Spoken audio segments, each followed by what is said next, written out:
1960 and 1966. T70 Spyders on the front row alongside that McLaren, and we are underway for the Whitsun Trophy. Good start from Nick Padmore. Ollie Bryant bogging down slightly. The GT40 Roadster left at the back of the pack and clearing away though. A nice flight heading into Madrid now as they all try and find their own piece of tarmac, but it is a great start for Miles Griffiths, who's come back in the McLaren M1A to take the lead as they run out through the right-hander next. Yeah, the best start of all was from fourth on the grid. Alex Brundle, he's got up into second place, but the outside of the front row, Miles Griffiths in that M1A absolutely got it nailed. Everyone else behind behaving very nicely. There's the Attila low with the racing colours of Guernsey, and it's turning through the second part of St Mary's. There it is right now, just turning in alongside one of the M1B McLarens. Down into the dip they go, but I expect when we see the field at Lavin, we'll have Miles Griffiths still in front. Yeah, John Spears in that as well. There is the colours of Guernsey on the car in the middle. They're being hunted down by the Porsche 910. Phil Keane filtering his way through as they get underway then. But it is Miles Griffiths out in front, but he hasn't managed to escape up the road too much. Still being hunted down by Alex Brundle. With the best of the starts, told to keep an eye on him from that second row, and he really closes up into the chicane, wrestling his T70 Spider. Great traction on the exit. It's going to be wheel to wheel, and he is going to breeze past as they head into Madrid, and it's Alex Brundle who takes the lead of the Whitsun Trophy. Well, that was a heck of a start to take the lead from Miles Griffiths. He just doesn't seem to have the grunt in that McLaren. That's number 44. A loader in front, a loader behind with their big Chevrolet V8s. They're starting to box him, but look who's coming through into third place now. Car number 29, the white Oliver Bryant-driven Lola, started on the middle of the front rows, had success here in 2022 and 2024, but the order getting very busy with Nick Padmore hanging on, and he's just picked up a place from Miles Griffiths, so it's really being shuffled around the pack. Riding on board now with Ollie Bryant, the fantastic stretch of circuit. St Mary's, tick that off, down to Lavin. Is there a chance to go up the inside of Miles Griffiths? Not yet. We've got two APCs here, though. It looks like they're going to run in line astern, but then, of course, Harry, it's how good an exit you can get from the second part of Lavin and then get the power down for this kink straight. Yeah, nudged through the kink we go. Alex Brundle now trying to extend his lead. Miles Griffiths having to come under pressure, having just lost that position from Nick Padmore. Now up into second position, and Brundle starting to eke out that gap to over a second already, and the field now starting to spread out. The top runners starting to leave them behind slightly. Well, I think it's important to take a look at this. I noticed Marcus Black's McLaren was issuing smoke out of the back on the opening lap. It had a problem in practice, and these cars, the front runners, could be the first to find that when they come around next time. Here we go then, look at this, the 44, this is Miles Griffiths coming under pressure from O'Brien, starting to pick up the pace. 25 minutes of this race going down now to just over 21 minutes out in front though, that gap just slightly coming down as Nick Padmore closes in on Alex Brundle for the lead of this race. We're looking at Ollie Bryant chasing down the car in front of him. And bear in mind, the car in second place, Nick Padmore, started on pole. The practice was interrupted. He was 9/10 of a second quicker than any others. Didn't get to restart the practice session. He had not the best of starts, so he went down to about fourth place. Now here he is harrying a similar metallic blue Lola, but the one with 54 just seems to have the pace. He's now got to find the space to put that in. Alex Brundle leaves the door marginally open, but that's the better line to be on if you can get it turned into woodcut, which he can. But this is fantastic, brilliant camera position, looking backwards at the chasing car with the Mecom Racing livery. Nose to nose through the chicane. This is where Brundle took the lead of the race last time out, managed to power alongside and get in front by the time we approach Madrid, and he manages to hold on to it, but we've still got a way to go yet in this race as Padmore closes up through Madrid and really tries to get underneath. Alex Brundle looks out to the side, no way through there. There is that puddle that won't abate. Everyone having to avoid it and drive around it just limits the opportunity slightly. In all honesty, I think the Miles Poulsen car leading the race doesn't have the pace of Nick Padmore's, but Alex Brundle hanging on the front. I think now it's just a case of patience. But again, you can see Nick Padmore twitching. This track may look dry. I'm not sure it is universally, and anyone gets on the grass, and that is far from dry. We had heavy rain this morning. Yeah, another battle that's still looking fairly close is the battle for third. Miles Griffiths just ahead of Ollie Bryant for third and fourth. Nothing splitting those two at the moment behind this fight for the lead. You can see actually 1, 2, 3 and 4 all making their way now through your screen. Alex Brundle though with the best view in the house, a European sports car champion. Slightly different prototype machinery that he won that in compared to what he's driving now. Certainly is, and in the last lap and a half, the first two cars, Alex Brundle in his Lola T70 Spider and the chasing Nick Padmore. What's the gap going to be on the start-finish line? 4 tenths between them, but best part of 2 and a bit seconds back to the car in third place. Still the McLaren M1A of Miles Griffiths. Ollie Bryant, double winner, 2022, 2024. He qualified in the middle of the front row, but something at this point in the race just isn't quite right, because you look at the long shot, looking back behind the first two cars, it's almost becoming hard to pick out the cars in third and fourth. You can just pick them going through forward water as these two front runners turn into St Mary's. Who's going to have the most grip? Both have been twitching the last few times through here. Further back as well, it looks like the Porsche 910 as Phil Keen has managed to get ahead of the Attila Chevrolet Mark 3 of Draper up into 7th spot. That fight though is a little further back, as now are we going to get a little bit of traffic coming into play here for the race lead. Gets nicely out of the way. Alex Brundle leads this race, but only by a whisker. He's managed to hold on there and navigate the first bit of traffic that they come to. The gap to Nick Padmore, it's 2 Lola T70 Spyders leading the way. Closes in nicely under braking, and behind them we have the McLaren M1A of Miles Griffith fending off Ollie Bryant's Lola T72, and then rounding out the top 5 is that Lotus 30 of Michael O'Brien. It might have been a trick of the light. The car we're looking at, number 29, is the white Spider with the red stripe. I thought I saw a puff of smoke at the back, but anyhow, under hard acceleration out of the final corner, out of the chicane. Previous double winner, Ollie Bryant, just looking for a way past the McLaren M1A of Miles Griffiths. Miles is a wily bird, though. He's not leaving the door open.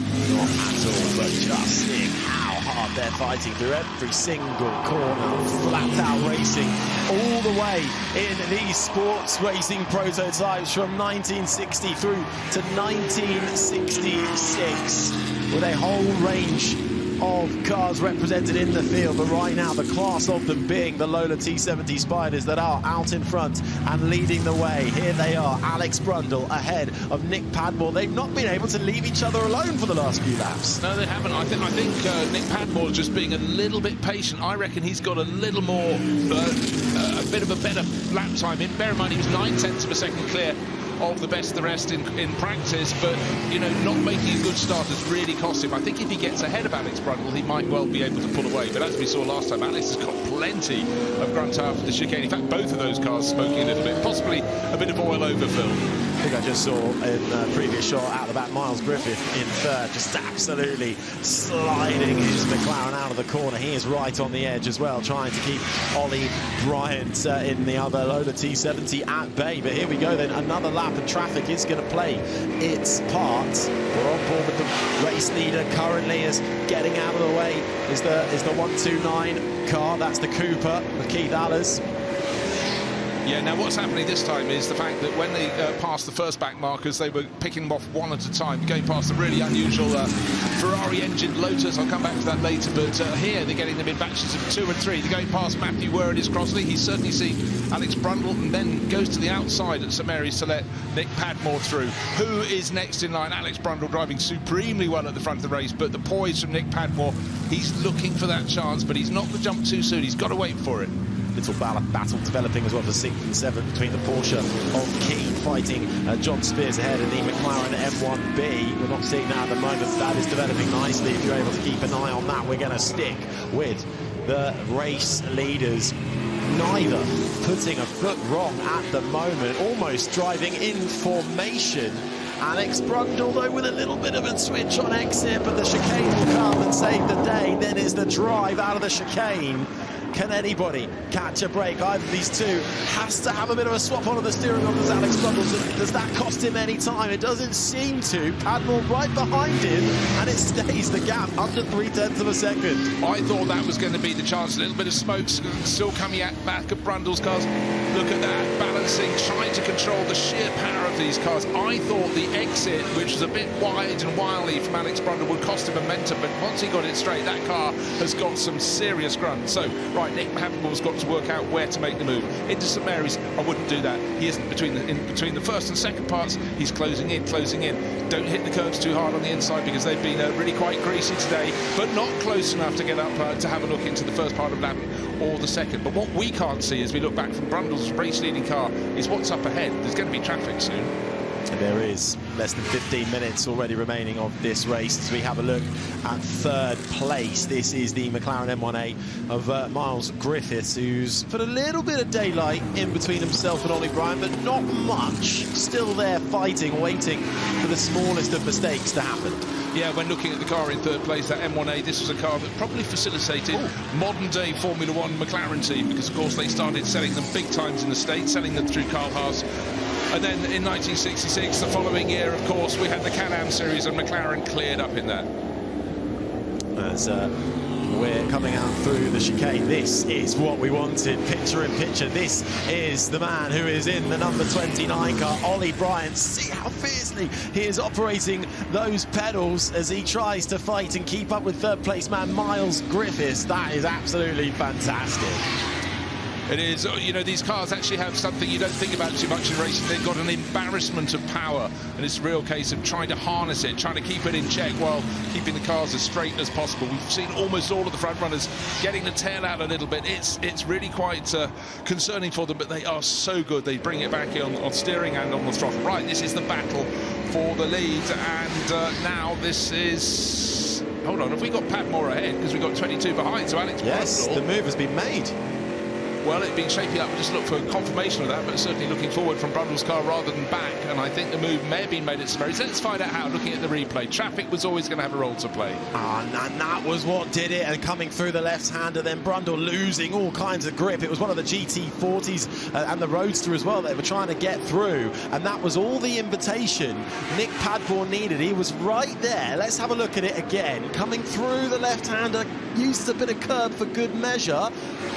And there's the snap. Yeah, David Hart, you know, couldn't get out of the way, and Nick Padmore, we just saw them enter the first part of St Mary's, then we cut away, then when we came back we could see what happened next, and Nick Padmore could sense that David Hart's sort of orangey GT40 was going to stay on the outside, and unfortunately Alex Brundle was committed to a wider line. He then had to abate his pace, and that was the moment, and I really did say before, I think Nick Padmore, if he could get clear, will pull clear, and I'm afraid that's what's happening. He has exactly put his foot to the floor, and he has gone a second already pulled over Brundle now, who can do nothing but watch him race off into the distance. Miles Griffith still holding that McLaren M1A in third. Let's have a look here. This is Alex Brundle with a light brush against the chicane. The bill's in the post. Just joking, Alex. It's all fine. But you've got to cut the eye, thread the eye of the needle. But now, again, every time we look at the rear shot of these cars, they tend to be smoking a little bit. Actually, Brundle's is not, so that's at least good news for him. Another GT40 picked off by Nick Padmore as he's broken clear. Car 54, 2.5 seconds clear. It's a question of how quickly Alex Brundle can get past. I think it's probably Marcus Black's McLaren. It was only a flash as they went past, but now Nick Padmore pulling clear. Further back, Phil Keen's Porsche 910 has worked its way up into 6th after a bit of a rough start. Started in 7th and fell back through the field, but is now catching up again. The gap out in front, though, that Padmore has been able to unleash his Lola T70 Spider, 2.5 seconds almost over Alex Brundle. And just to clarify things, the black GT40, it wasn't a McLaren they passed, and that was Joaquin Brooksino's car that actually back in period was victorious in the Barcelona 6 hours with Brian Muir driving it, but completely outclassed by the Lola T70 Spyders in this level of competition. Here's the Porsche I mentioned, and right on the back of the 42 or Lotus-30, this is the battle for fifth now. So Phil Keane in the Porsche looking to make the move. This racer in things like the Targa Florio with less than 10.5 minutes. Porsche versus Lotus. Michael O'Brien, who started in fifth and looks like he might well lose it, as here comes the Porsche. Lovely move down the inside, and away he goes. Again, just Porsche doing things very differently there to Lotus at the time. The Lotus in the background, the 30, was actually sort of a lot of the ideas from the Lotus Elan went into it with the sort of the backbone chassis, but it was never the greatest. Even in the hands of Jim Clark, it was always a real struggle. But the Lola T70 seems almost more popular now than it was in period in terms of historic racing. It's seen as a very benign chassis to drive, which seems a bizarre thing to say when they were tackling so much power. But Lola, of course, went on and sold thousands of competition cars. Nice moves happening further back in the pack. This looks like the Genie Huffaker Will Nuttall at the wheel. A little further back though, Nuttall. He's currently down in 17th. So battles up and down the field in this Whitsun Trophy. This making its way through that number 29, Ollie Bryant. Currently in fourth spot, is now just faded away from Miles Griffiths now, who was rather cemented that third position. Car in the middle of that batch is the unusual one I want to talk about. It's the Lotus-Ferrari. You don't get that combination terribly often, but it was raced normally in Europe and the States, and then it was crashed, and someone decided to need another engine because they found a V12 3-litre Ferrari engine. So Jacob Viggo-Holstein, great to see that car, and it's looking incredibly original and completely unrestored if you look at the bodywork. Incredible, with that Lotus and Ferrari badge on top of each other, right on the front end of it. You don't see many things like that. The red one with the white arrow, that's a Team Sarthe's arrow, which he put on his Formula 1 cars later. That won the Wills Trophy up in Croft back in 1966. It's driven by Graham Moss at the moment. And in fact, after it sort of had its racing season with Sarthe's, they then put an Aston Martin engine in the back to see if, in testing, if that would work for them. So a lot of these cars had to really sing for their supper, work for their keep. Yeah, currently it is rounding out the top 10 at the moment. Michael O'Brien has lost that position to Draper, who has just popped himself in the Attila up into 7th spot. So that 42 Lotus-30 starting to fall down the field slightly. So looking at Nick Padmore, he wasn't a happy bunny yesterday when he had to pull off during practice. He sort of took his frustration and went and stood behind some straw stacks in the middle of the field. But in race form today, once he's got into the front of the race, you know, he is pulling clear. Lovely little dice between a couple of the GT40s. And remember the one in the background, the Mercedes silver car, was the one that had to start from the back of the grid after it failed to get away. So this has been a good recovery drive from that one. It certainly has been. And one of the rarer cars out on the track as well, with that Roadster edition, with the extremely rare version of it, flattened rear deck and basket style roll hoop as well, just chasing down the GT40 in front of it as the Porsche tries to weave its way through. Well, that's Phil Keane trying to gain, and really good in the heat of the match. Pedro, the Mercedes silver driver, he stuck his hand out to the roof of the car. There is no roof on that Roadster, but unfortunately the Porsche couldn't get through. But it showed good awareness. That's the second time he's waved. I've seen you come on through, because for Phil Keane, he doesn't want that progress interrupted. He's running in 5th place. He's got quite a way to go, way off the tail of Ollie Bryant, way down on 5th place, but he just needs to keep pressing on. But Damien Hart hasn't seen him. And just gathering the race leader, might have had a moment. Nick Padmore all on his own, all on the tarmac, or over the curbs? Let's find out. Oh, how is that for a slow-mo shot? The rear end stepping out, but controlled nicely from Padmore. Cool and calm. You can almost imagine the heart rate didn't go up by more than about 10 beats a minute.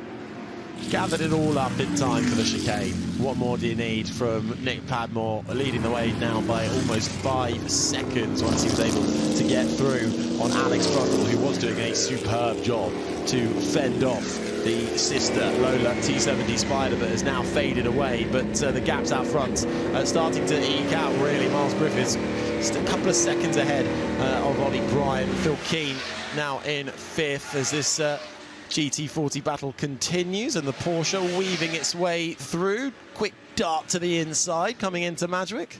Yeah, Phil Keane didn't want to be delayed any further, having passed one of the Mercedes silver car before the chicane. He then got bottled up behind the second or two, the David Hart car, but that was neat and tidy. And for David Hart, he must go, are you on my left or my right? Oh, you're going past, that's fine. Still, good play. On board with Alex Brundle as he also navigates the traffic too. Lost a bit more time on that final lap to Nick Padmore, but he's got a bit of a distance over, about 9 seconds over third place man at the moment, so he's got a bit of a margin. He has, actually, for the first time in quite a number of laps. He's got clear track up ahead, but the fact he can't see the race leader Nick Padmore, he's 5.5 seconds clear. But the Lotus, well, that was a little too true to period, because I'm afraid they did tend to break at the time, so the Lotus 30 off at the side of the circuit. Yellow flags out then as that Lotus gets wheeled away by the marshals, always doing quick work as yet more lapping on the GT40 Roadster. Gets through, the colours of Guernsey in play, also making its way through the field and lapping the 15 car, one of the other Lola T70 Spyders in the field. That was Tony Sella making his way through. So our race leader lapping more and more cars. Nick Padmore at the end of the last lap, that's 15 laps on the board, 6.5 seconds clear of Alex Brundle. It's Lola T70 Spyder from T70 Spyder. Then we have a gap of a further 10 seconds back to the third place car. Still Miles Griffiths in the best of the McLarens. Yeah, started third, he's running third. Ollie Bryant starting though to claw back that time and get much closer to third place man. In the last few laps around, that gap had eked out to a couple of seconds, but is now within half a second. So third place very much not sorted yet between the 44 and the 29. This is the car that leads the way by a margin of 6.8 seconds. Nick Padmore, the man who holds the lap record around this Goodwood Motor Circuit. Just to give you an example of the progress that Nick's making, we're looking, oh dear, Matthew Were going for a slide in his Crossley. It's a disappointment. He slid in and took some flower pots off the chicane during practice, and that's why his times were taken away. It's a warning, if you hit the chicane, you're in trouble. Now, did he jump or was he pushed? This is the battle for third place. You said, Harry, it's hotting up. He tried his utmost to go to the outside, keep out of the way, but he did have to turn to the left, and he got remarkably close to the Miles Griffiths-driven McLaren. And then I honestly don't know how Ollie Bryant didn't drop his white Lola with that red stripe in avoidance on the inside of the corner. Your cars are already unweighted at that point. That was a remarkable miss. Yeah, and we're lucky, really, because it means this fight is still back on the cards, almost pushing him out of the chicane. This is the fight for third. It's McLaren versus Lola, both with Chevrolet power. The 44 in front is the McLaren M1A. The car behind is Ollie Bryant in the Lola T70 Spyder coming through into Madrick. This is the fight for the final place in the top three. I tell you, bear in mind that we've been treated from time to time in the race with a view across Ollie Bryant's feet. I'd like to see what happened when he was at St Mary's lap last time around, suddenly having to avoid. So this is the corner, they're turning now, the start of St Mary's, and this is the point they were coming up on the back marker, Matthew Were, and right here was a massive readjustment from Ollie Bryant. You can see even now he's trying to adjust, but this time he's not avoiding a car that's going. But hold on, our race leader, Nick Padmore, has pulled off the circuit. He had a problem in practice, and suddenly Alex Brundle is leading this race with 2 minutes remaining. Drama, we've got it in bucket loads. With just over 2 minutes remaining, the race leader is out of the Whitsun Trophy. What happened to Nick Padmore? Something's gone wrong, and perhaps a mechanical failure, and he's just put his hand up and pulled off the road. We saw the frustration when he was in the cockpit. He's out of the car though, which is always good to see. Alex Brundle will retake the lead of the Whitsun Trophy. That will then promote Miles Griffiths up into second, Ollie Bryant into third. So the battle for second well and truly on. And the weird thing for Alex Brundle, I think Nick Padmore was just far ahead enough that he'd have pulled off and Alex won't have known where he's gone, and then suddenly he'd be greeted by a pit board if his pit crew are very quick saying you're in the lead. He may have just seen Nick pull off because he clearly slowed and something unsettled that car. I don't know what was amiss. This, however, isn't the battle for third, it's the battle for second place. Miles Griffiths doing his absolute utmost, but suddenly Ollie Bryant in 29, the white Lola, getting closer and closer. The stakes get higher now. A little bit of a puff of smoke from the 44 in front. The McLaren has to be perfect over every corner, every inch of tarmac. One small mistake and it could all come undone, and traffic can play its part as well. The 58 is what they're rapidly approaching as one of the other T70 Spyders is actually Graham Moss, who is up inside the top 10, and there is a rather dismayed Nick Padmore. Some days it works, some days it doesn't, but Alex Brundle, well, he is going to be suddenly all on his own. He's 11 seconds clear of the battle for second place. That will keep going all the way to the end, but starting what will be his final lap of this race with a little bit of flourish, but all race long he's been kicking the tail of that number 22 Lola wide on the exit of the chicane, but now he can relax. One final lap to go then of this Whitsun Trophy, and what Alex Brundle might be nearly 10 seconds up the road now.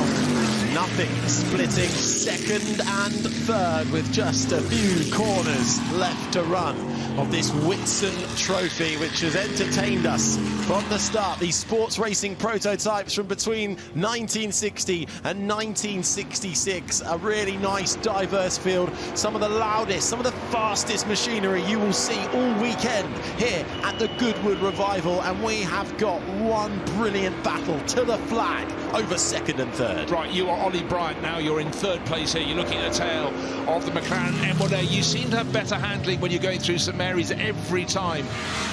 Miles Griffiths runs very wide through the corner, but importantly for him, his black and silver McLaren M1A getting very loose. Is that the mistake that's going to cost him? He had to be able to turn in the first part of lap, but now with better exit speed from the second. What slipstream can be caught, will be caught by Ollie Bryant. He's won this race twice before, he's pulling out. It's all yours. Closing, getting alongside. Who is later on the brakes? Who's got the better line? Who's got the more confidence? Does he run deep? He just about manages to hold it together. We'll have to wait and see what happens through the chicane, because to the checkered flag comes Alex Brundle to win the Whitsun Trophy here at the Goodwood Revival. And what's it going to be across the line for second and third? I think it's going to be Miles Griffiths, who just about held it in the McLaren M1A ahead of Ollie Bryant's Lola T70 Spider to come home for third. But that was a race that ran all the way to the flag for second and third. Alex Brundle put up a great fight in the early stages to lead this race. Nick Padmore, though, came through, more confidence, more power, and then having to pull off and retire. But a great stint from Brundle, who completed the race, 19 laps of running to stand tall in that Lola T70 Spider. Yeah, it's an incredibly historic car as well. It was the first ever Lola T70, made its debut in the 1965 Sebring 12 Hours, John Cannon and Jack Saunders, but it's got another page in its history book now with victory in the Whitsun Trophy. It was a real battle with Nick Padmore.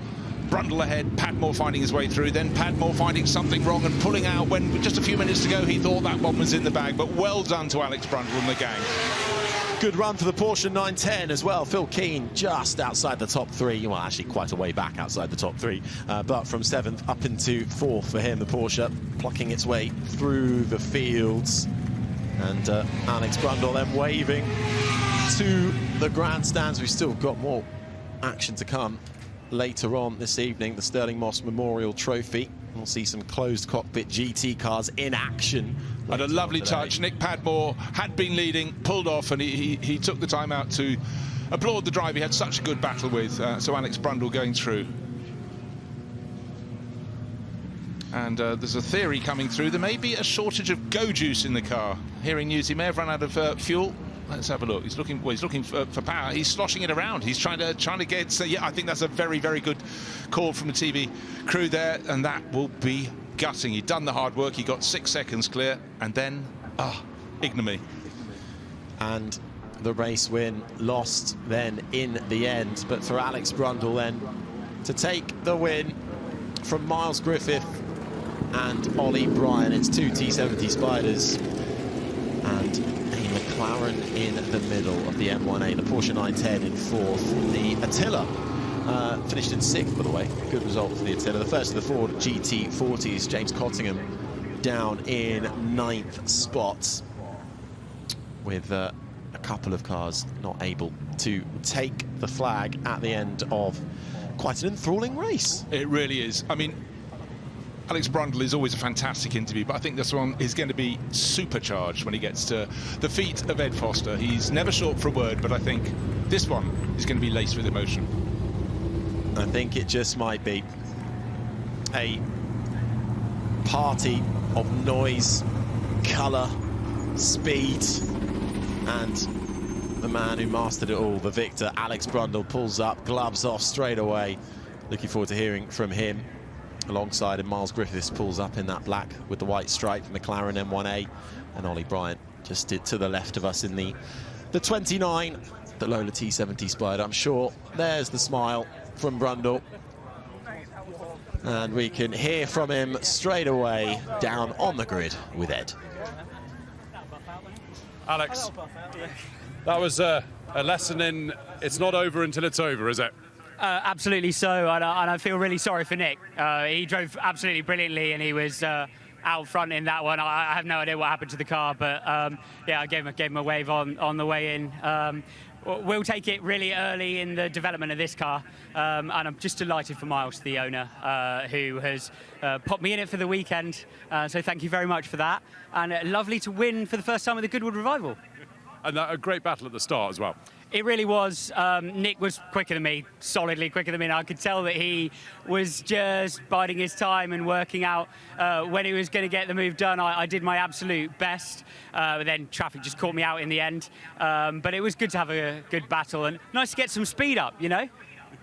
Alex, well done. Thank you very much. Right, let's find Miles. Miles got the family here. I mean, your mirrors were busy, weren't they? Yeah, the whole race, unfortunately. We had suffering with long brake pedal from lap 2 and some smoke in the cockpit, which at these speeds is quite unnerving, to be fair. So I was just trying to get it back in a podium place, and I saw Nick pull off, unfortunately, which sort of eased the pressure, but it was nice to keep Ollie behind till the end. Well done. Cheers, thanks. Speaking of Ollie, let's go find him. Avoid the cameras. Ollie.